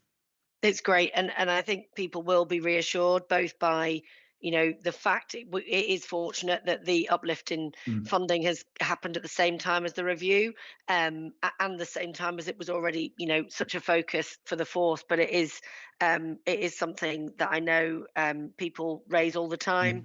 There is still some skepticism in certain communities about whether or not it will be effective or how effective it will be, but it's really good to hear the kind of drive that's coming behind it and the way in which things are going to then be kind of monitored going forward. And certainly I think I'm really looking forward to kind of seeing how things pan out over the coming kind of year or so as those officers come on stream. So yeah, that's a really helpful set of slides. I hope it's provided a bit of reassurance around what's actually happening, and it is obviously something that will continue. I know that certainly you as the chief are obviously monitoring it properly in terms of those performance assurance processes that are on the screen, but it's also something that is a kind of it comes into budgets, it comes into other elements of everything, as you said. So brilliant. Thank you so much to the Chief Superintendent for presenting the slides. That's really, really helpful. I think we are just going to briefly, before we move on to the inspection area, just a couple of spotlight areas that I just wanted to pick up on that had been either raised by the public with me or just things that were particularly pertinent. There was just one that's kind of a more internal one, and then one more external one. One was just around the changes to police vetting that came up this week. Just anything that you can say about whether you think that will have an impact on public confidence in policing, and just whether or not there's any preparations that need to be made by the force to be ready for that. Well, I think I'll probably deal with the latter part of the question first. In terms of preparations, we're already there, and actually our vetting manager, who has now been seconded off to HMIC, was involved in the development of these new vetting regulations. So we're in a very, very strong place in terms of dealing with the implications of it. More broadly, let me just say this is I will not have people working in this force who don't pass the most stringent vetting requirements. Having people who operate with the right values and integrity is absolutely underpins the principle of policing by consent, and people who don't meet the very high standards I and the public expect will be leaving this organisation. I've held a number of accelerated misconduct hearings over the past year where people who have let us down were dismissed from the service. So it's a really important part, and the public, as I say, we put a lot of trust in our officers and staff, both in terms of exercising the powers of the law that are granted to them, but we entrust them with looking after vulnerable people. We entrust them with lots of private information about people, and we have to be able to trust that they will deal with the discharge of those duties with the absolute standards of integrity.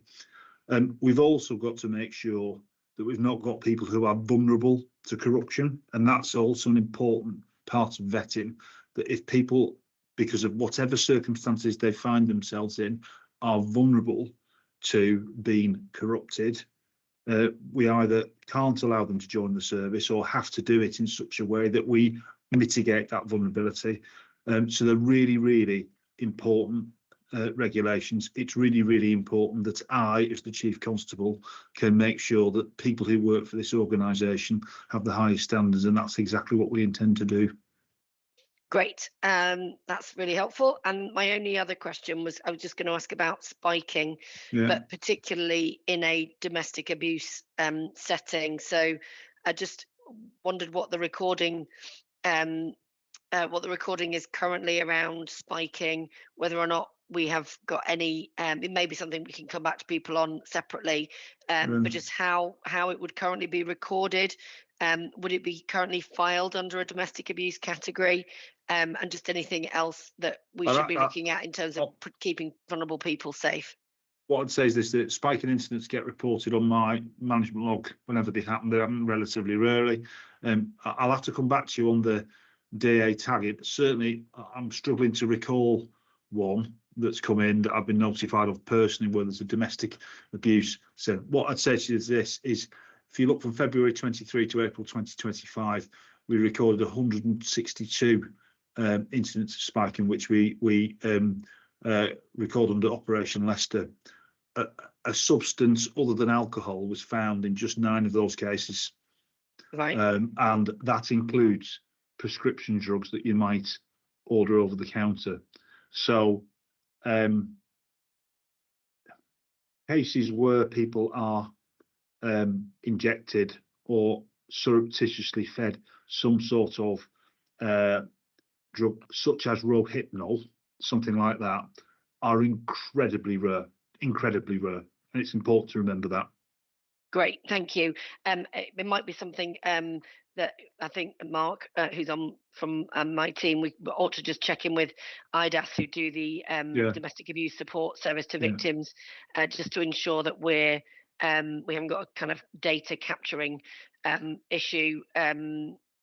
Just if we can anecdotally find out from them whether they're concerned about it locally, because then there may be something else that we should look at. But that was really helpful. We can move on to the third party reports section, which is about the inspection. So I think I've got there's some more slides. Yeah, this is me. Great. Yeah, okay. So move on to the next one, please.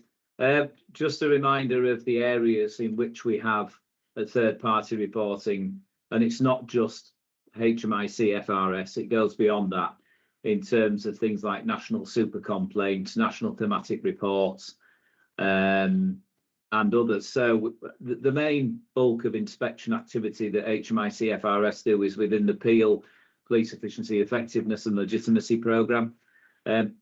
We must be one of the few forces, because we're due to be inspected in around November this year. The field work for that is starting already by the inspector. We will have gone through 3 Peel inspections in around 3 years, which I think is fairly unprecedented.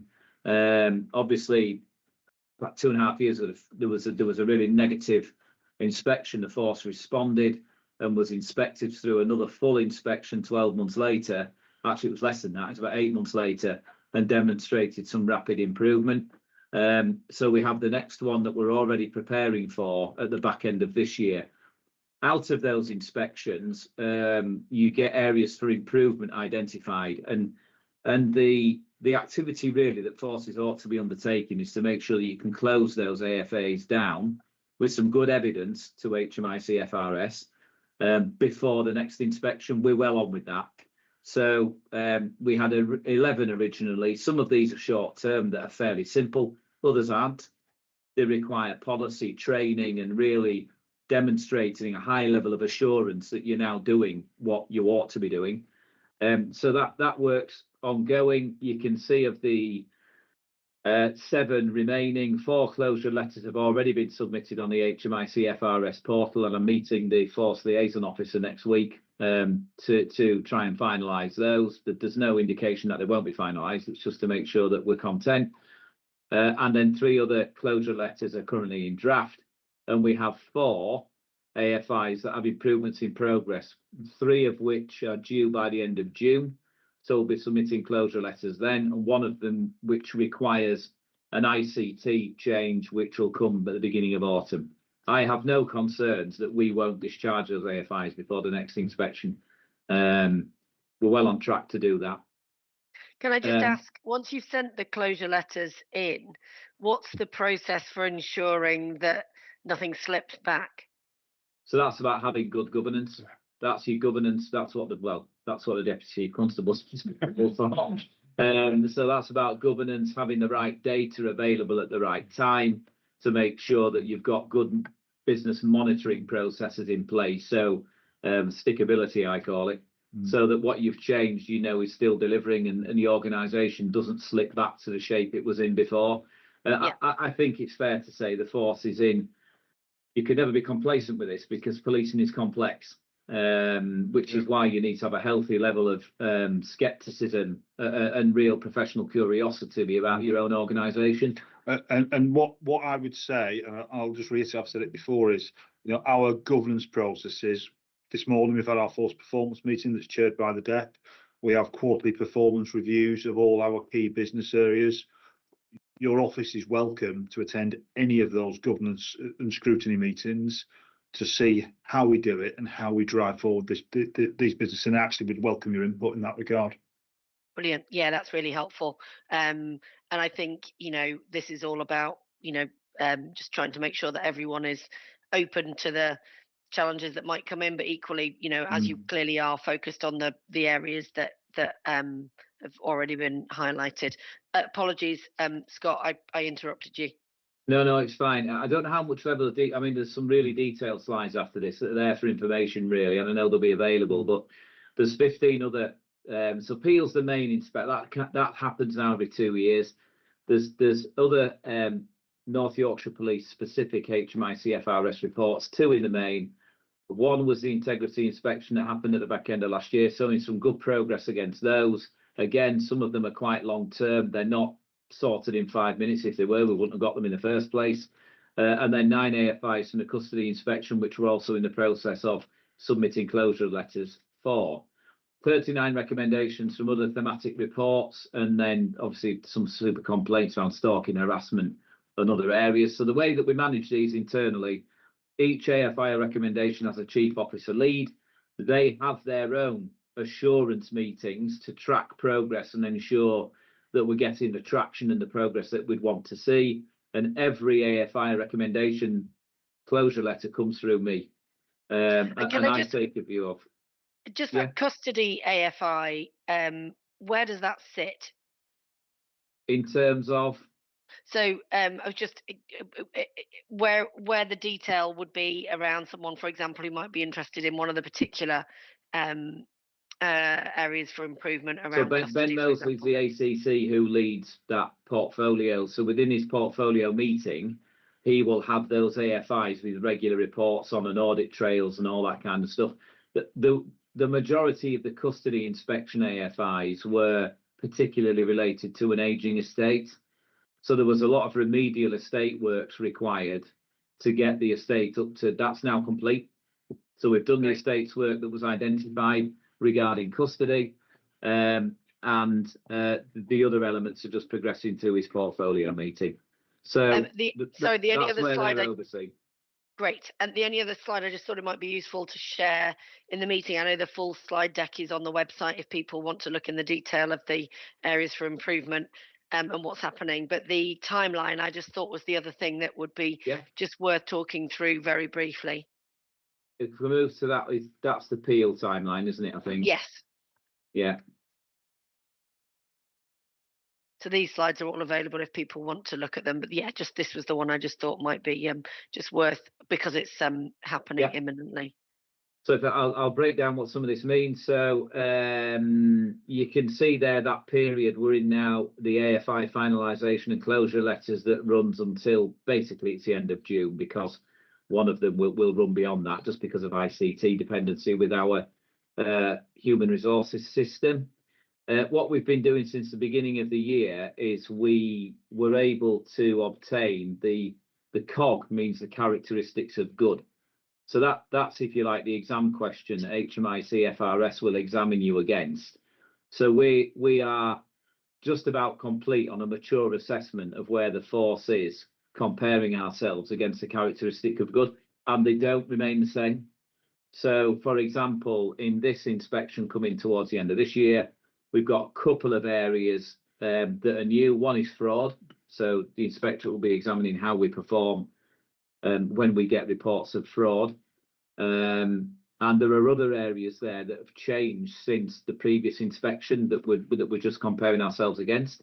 So that work goes on right through into the summer. And it's fair to say, I think HMIC FRS are interested in how we're doing that because it gives them an insight into our own self-assessment of the force. We're really open and transparent. I'm really content to share everything with HMIC. They can have a look at our assurance work, what some of the results of that. No force is perfect. It would be ridiculous to pretend you were, with 3,000 people and 1,000 incidents reported to every day and everything like that. You know, we need to be honest with ourselves about where we need to improve. And then we're just in the evidence window now, what we call the evidence window, which is where HMIC will look at some of our material.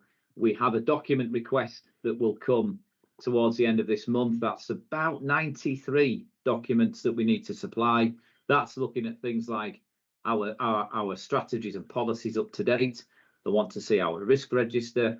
They'd like to see our financial plan, our medium-term financial forecast, our strategic workforce plan. So all those are being developed and then will be supplied. They're already in place. It's just making sure that we're supplying them on time. Then during July, what we call the showcase event, that's about the force itself, surfacing some of the things that we're really proud of. I think we spoke about some of them today. All the changes in the force control room, all the clear hole build activity that we do, a lot of really good problem solving activity, how we're looking to innovate around technology, AI, robotics, and all that kind of work. So we're already getting some sense of ideas about what we want to showcase. There's then a staff survey conducted where HMIC FRS themselves will survey the workforce in terms of how they feel, the clarity they've got.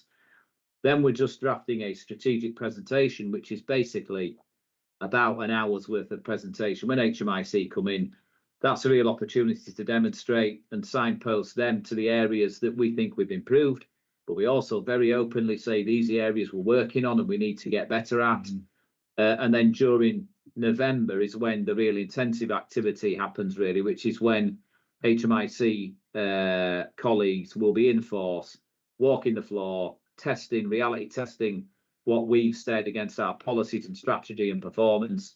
And then after that, we'll get a hot debrief with a report published probably in about March next year.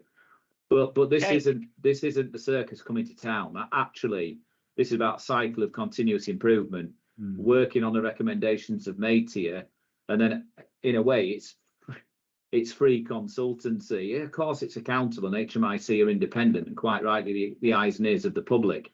But it really is incumbent, I think, for us to be the best we can be, transparent, and we welcome them in because that will only help us to improve further. Great. Can I just one technical question? What does QSR stand for? I couldn't work Quality it out. Service Review. All right, so that's where we will look at our crime files. That's where we supply that. How we've treated victims. It used to be called Victim Service. VSA, yeah, Victim Service Assessment. So it looks at how we take the call. Do we update victim? It looks at crime files essentially. So it's just been renamed. Great, that's really helpful. I do not have any other questions on that unless there's anything else you want to tell us. Nope. Great, in which case we can just move on to the final area, which is the public questions, of which there were quite a lot, so apologies, because I think it must have been, we tried to, I think, put them in order of the way in which it felt appropriate to deal with them, quite a few around neighbourhood policing, and it may be that on some of those detailed questions around what's going to happen in a particular area that we should be referring people to the website next Tuesday. And if they've got questions, yeah, that's fine. We can do that. I think probably because we've been talking quite a lot about the neighbourhood policing investment that was coming, that may be why we've had these questions, so many of them generated. So the first one is from Jason in York, which was about staffing. And he says, over the last few years, it's felt increasingly difficult to meet local police forces at public meetings. And there's a perception that there's less of a police presence in general. Will the uplift in staffing numbers change that, or will it continue to be a struggle? Don't know. There's anything someone wants Yeah, to I mean, comment on that? obviously you've heard the presentation we've just given. I mean, the issue is this: is as part of what you will see on the website, public contact points where we will be, whether it's public meetings, pop-up police stations, etc. I want them all published on the force website, and I've been very, very clear that every neighbourhood policing team will have a bespoke engagement plan, which will include very clearly published opportunities to come and talk to your local police officers. In terms of people's perception around the visible presence on the street, it will make a difference, more officers, but I always point out to the fact that effective neighbourhood policing is not just about people out on foot patrol. This is about an evidence-based problem-solving approach. It's important. It's a big challenge because, as I've said, we've got 3,300 square miles to cover, and we've got to make sure that our officers deal with the range of threats. But what I can assure you is this: we're determined to do this, and we put 6,000 hours of visible patrolling in last year around our ASB hotspots, and in York last year, antisocial behaviour in York fell by 23%. That's really significant. And even if you factor in, and I accept all that you say, all that I know about, some of that won't be reported, and I get that, but that's a significant reduction. That can't have happened without there being a tangible reduction. And we're going to build on that. The challenge is to build on that and make sure that we provide a neighbourhood policing service that people see and feel that they're engaged with and feel that supports them in communities. Great. Now we've got a series of 1, 2, 3, 4, 5 questions that are quite geographically specific. So if whatever's easiest in terms of responding either now or providing reference to information. So someone's asking about how many officers will be based in Scarborough and PCSOs and for Whitby. Well, you saw on the slide before the uplift in PCSOs across the Coast Command, which is Scarborough and Rydale. The exact numbers, as I say, next Tuesday they'll go on the website so people will be able to see who the named officer is and the number of officers in those areas. So I'll have to refer them to that. Okay, that's fine for now. And I think Deborah, if when that goes live on Tuesday, if she's got any follow-up queries or questions, that she's welcome to contact me and come back to me and raise those things with me. The next one is similar, but for the centre of York, I think. Yeah, it's a councillor question from Councillor Merritt around changes for Guildhall Wall, which is the city centre, one of the city centre wards. Again, is it easier to refer into that? It is, but again, I'll just reiterate, as I said, we were out in the city centre yesterday, and we've got really focused patrols around the city centre, around the nighttime economy. We've got a nighttime economy plan for the summer, particularly for the light nights when we know it's busier. But in terms of the neighbourhood policing teams, as I said, the numbers will be published on where they're going, because by and large that's down to the superintendents, the commanders, to decide where they need their resources. And I'm adamant that that's about empowering local leaders to use those resources where they feel that they're most needed. So that'll be published on Tuesday. Great, thank you. And then Councillor Moroney has asked a slightly different question around gang activities, antisocial behaviour and fires in Hull Road ward. I think there had been a spate of, although that may be one for the fire service rather than for the police service. But well, I mean, the long-term trend of ASB and arson in York is that, as I say, ASB was down 23% last year. Arson and criminal damage was down by about 7.5%. If there has been a slight uptick recently, I'm quite happy to point him in the direction of his local neighbourhood policing inspector. I'm sure he'll be able to deal with the issue. And those details will be on the website, either now or on Tuesday, with more detail on Tuesday. Okay, great. And then again, slightly different question around violence against women and girls, just whether or not the increase outline whether it will make a difference for women and girls. I guess that's the nighttime economy question, which I think you were just talking about. Yeah. I mean, I see she's asking you, but not me. But I'll answer anyway. If you wouldn't mind. Yeah, I mean, listen. The issue is that any uplift in neighbourhood policing is welcome. It provides more visible policing on our streets, but dealing with violence against women and girls is broader than just neighbourhood policing.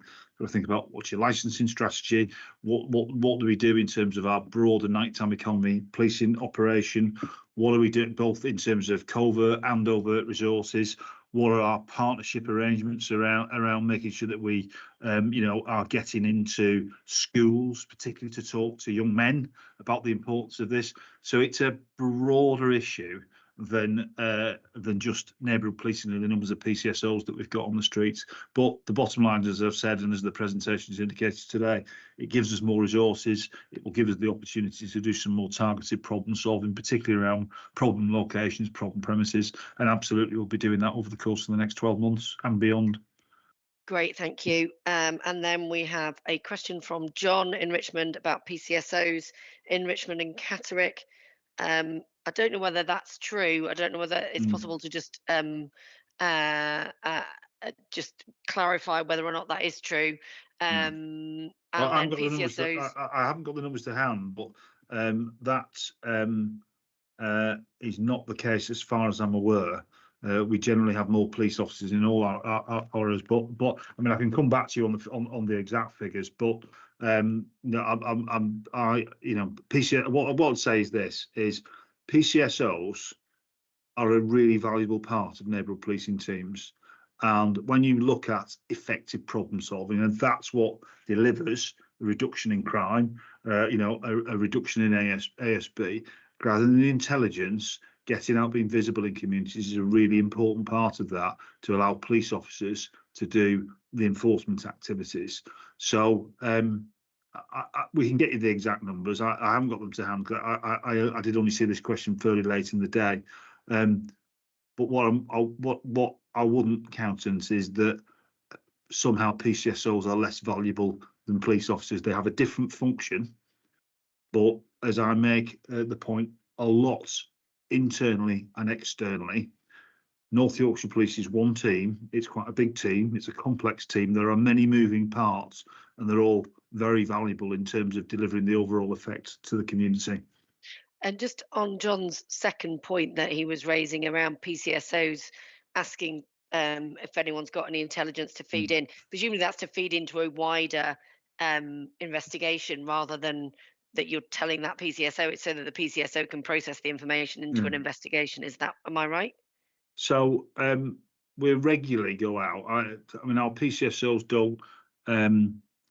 We don't have PCSOs with their own social media channels anymore, but we do have social media channels for each of our neighbourhood policing teams, and we do regularly put out requests for information about if a crime has taken place and we're looking for a particular person, or we're looking for witnesses, or looking for CCTV, or looking for dash cam footage. So we do that, and that's absolutely an integral part of the investigation process. PCSOs though don't conduct investigations. They don't own investigations. They're always owned by a police officer. Superintendent wants to come in. It's just that is the community messenger that I was talking about on the social media. So obviously if they do put that out, it's to then contact the relevant force control room or report it in. So they are just our way of helping to communicate that out to the wider public. That's all that is. And they would often be the trusted face in that community that people would know, because they would be the local PCSO. So actually that would make an awful lot of sense in terms of them being the point of contact that people perhaps would be more familiar with. Okay, I think that's fine on that one. The next one is Richard and Joan in Easingwold with their question about treating people differently, and whether or not that means there's a two-tier kind of justice system. Whether or not you agree, or keeping this situation where everyone's treated the same. Just anything that you would like to say about that question. Firstly, I think that's factually incorrect. I think this advice is issue in the justice system, not to chief constables, which is my understanding that this has been a subject of debate between the Ministry of Justice and the judiciary. We don't do two-tier policing, and I definitely don't do two-tier policing. We exercise the law fairly, independently. As you know, I have complete operational and unfettered operational independence, and it's me and my delegates, i.e. my officers, decide what gets investigated, where we target our resources. and we do it according to risk, threat and harm. I make sure I deliver the strategic policing requirements. I make sure I have regard to your policing crime plan. But for me, I talk a lot about the principle of policing by consent. That is absolutely underpinned by us exercising the law fairly and transparently, and that's what we'll continue to do. Brilliant, thank you. A question from Mark in Northallerton about money laundering and illegal businesses. What action has been taken to address illegal businesses on our high street? Yeah, and we do a lot. I mean, we have an economic crime unit that are tackling this, and as part of all our organised crime operations, we are always considering where does the money go, how can we crack down, and we have considerable success in terms of recovering and getting confiscation orders against people. Great, thank you. And Philippa in Long Preston has got a question about road safety. Is that the last one? Oh no, there's more. Speeding traffic between Long Preston and Settle. Anything from a road safety partnership perspective that you want to say? I mean, I know that it is work that the road safety partnership is ongoing around some of this, around some of the cameras. Yeah, I mean, obviously the reduction of speed limits is a matter for the Highways Authority, but certainly the data that we gather from collisions feeds into that. My position on speed cameras, I've been fairly vociferous about it. This is the only county I've worked in nearly 30 years as a police officer where we don't have a fixed speed camera network. And given the fact that we have such an extensive and expansive strategic road network, I think it is absolutely time to consider that. And from my part, that's the opinion that I give through the road safety partnership, but to the Highways Authority. I think speed camera vans, which we do have, we use to good effect, particularly in some of our more rural villages and things like that.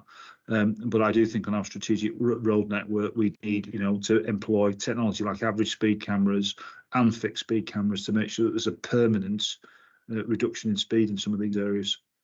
And I will just add for Philippa's benefit that there has been a couple of research projects that have been undertaken looking at the effectiveness of the existing speed camera capability that we have, which is mobile, and that is now looking at if we were to introduce cameras, fixed cameras, whether they were average speed or fixed ones, on which roads they would have the biggest impact on road safety. So it's absolutely taking a road safety approach in terms of understanding where the impact would be greatest in terms of public safety. And my expectation, I think, is that then is expected in the summer. So I assume in the next couple of months that we'll be able to give a bit more information about where those areas where the impact would be greatest would be. And then we can start the conversation about the kind of hows and wheres and costs and things after that. But it's a good question that Philippa has raised, and it's one that's raised with me really regularly as well. Just before we move on to the next question, just apologies because I skipped over before we got to it, but just in terms of that sharing of information between the fire service who might have gone to put out a fire, say in a park or a bin or somewhere, and if there is a suspected arson element to that fire, what the information sharing elements are between the services. Would the fire service, once the fire had been put out, routinely report that on, or would the police already have been informed at the point at which the fire was reported? If there's a deliberate ignition, absolutely it'd be reported because it would be recorded as a crime of arson. So that's the answer really. If it's if there's a deliberate ignition and it's suspected to be arson, it'd be reported to us.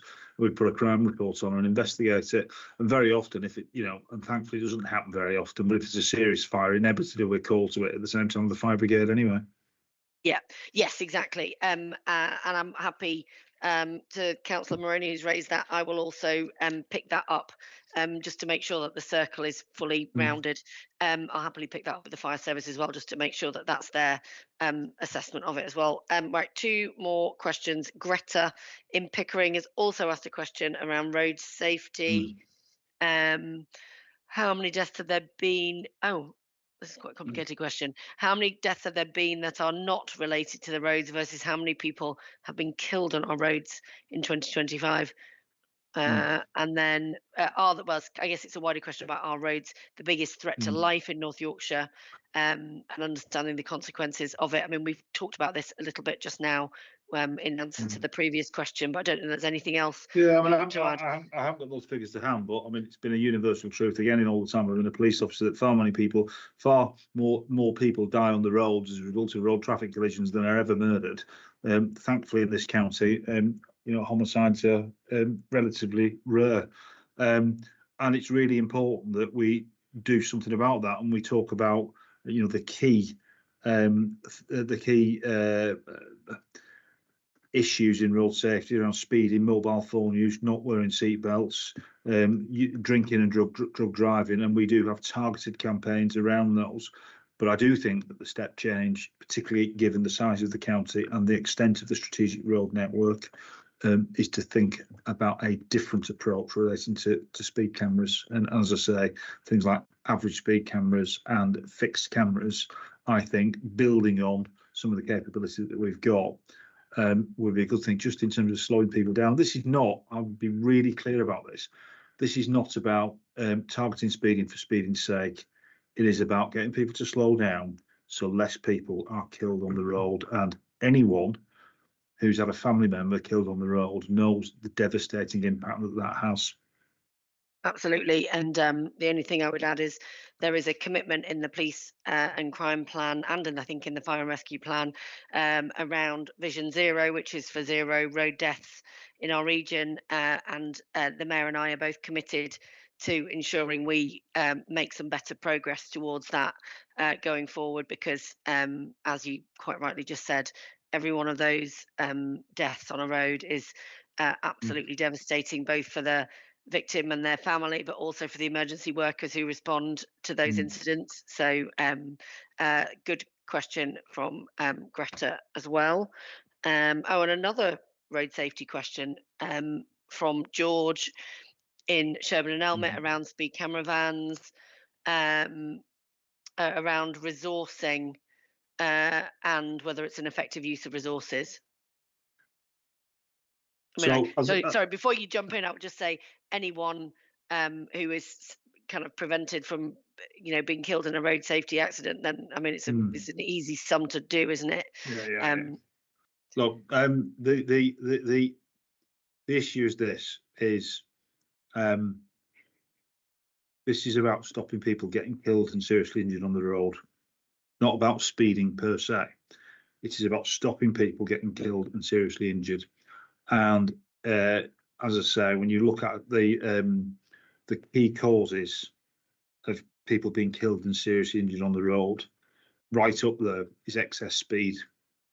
It's not on its own. Use of a mobile phone, not wearing a seatbelt, drink and drug driving are also hugely impactive factors in that. But people speeding is a key issue, and it's important that we take some action to reduce that. We don't have a fixed camera network. We have, I think it's 25 operatives that run, I think off the top of my head, it's about 8 or 9 vans over a shift pattern that are based around the county. What we do is we use an evidence base where we deploy it. So they're deployed at accident hotspots, places where we know there's very frequent excess speed, or where we have got areas of public concern where the public tell us that they're concerned about speeding, and we do test those areas before we deploy the vans. So it is a good use of resources. I'm absolutely determined that it'll be done transparently, fairly. We're not out to just harass motorists or any of that. It is about undertaking targeted activity to save lives on the road, and that's the purpose of it. Absolutely, I completely agree. Great, Thank you very much for that. Thank you to everyone who put in questions. You're very on it this month in terms of submitting those questions. You can submit, anyone can submit questions on any issue at any meeting. It doesn't have to be related to the theme of the meeting, although it's helpful if it is, because it means that we've got information already to hand. But yes, all those questions are very welcome. The next online public meeting will be with the Fire and Rescue Service on the 19th of June at 2 p.m. And then the next police, North Yorkshire Police online public meeting will be on the 15th of July, also at 2 p.m. People can submit questions, I think, up to the end of the previous, I think it might be the day before, sorry, the day before, so 48 hours, I think, beforehand. But any questions can be submitted at that point. People can submit questions at any point via my office, and we can deal with those as correspondence. And equally, if we're unable to answer questions in the meeting, we will also respond to people in writing separately. Thank you to the Chief Constable, the Deputy Chief Constable, and the Chief Superintendent for their presentations and answering all those questions, and to the team who have put the meeting together and run the slides and everything. So thank you everyone for coming, and we'll see you at the next meeting.